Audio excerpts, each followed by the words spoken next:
पुजारी सतनामी अनगा जन जन ला हम जगावत हन। हाँ सत्य के पुजारी सतनामी अनगा जन जन ला हम जगावत हन। गुरु घासीदास के चिन्हारी अनगा सत्य के दिया बगरावत हन। चलो जाबो छाता पहाड़ गिरौदपुरी गुरु धाम। चलो जाबो छाता पहाड़ गिरौदपुरी गुरु धाम। जपो रे गुरु नाम जय होवे सतनाम। जपो रे गुरु नाम जय होवे सतनाम। जपो रे गुरु नाम जय होवे सतनाम। जपो रे गुरु नाम जय होवे सतनाम।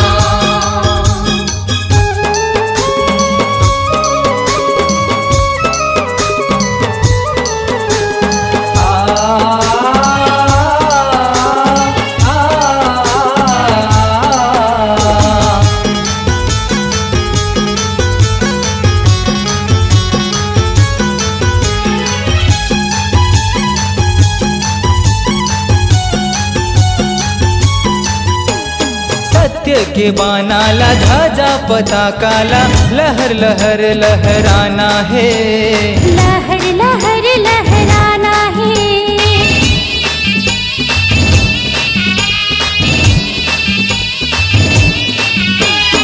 अटल परन है जी जब सतनाम ला जन जन ला अब जगाना है।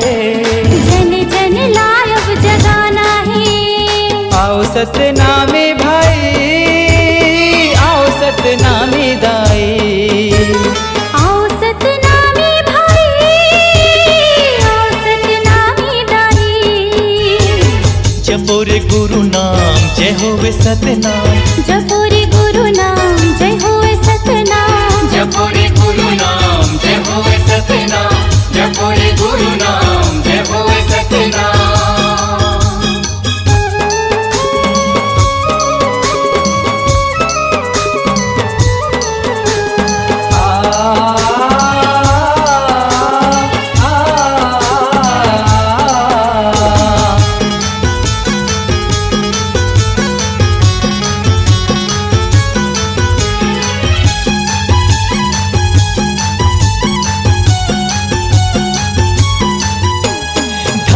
है छत्तीसगढ़ के माटीला जी हाँ जन्म लिए घासीदास। जी हाँ जन्म लिए घासीदास।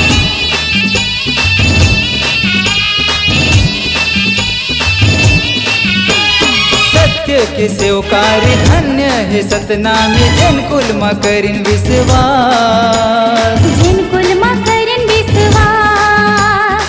गुरु विश्वास बचाना है घरों घर अलग जगाना है। गुरु विश्वास बचाना है घरों घर अलग जगाना है। जपो रे गुरु नाम जय होवे सतनाम। जपो रे गुरु नाम जय होवे सतनाम। सत्य के पुजारी सतनामी अनगा जन जन ला हम जगावत हन। गुरु घासीदास के चिन्हारी अनगा सत्य के दिया बगरावत हन। चलो जाबो छाता पहाड़ गिरौदपुरी गुरु धाम। चलो जाबो छाता पहाड़ गिरौदपुरी गुरु धाम। जपो रे गुरु नाम जय होवे सतनाम। जपो रे गुरु नाम जय होवे सतनाम। जपो रे गुरु नाम जय होवे सतनाम।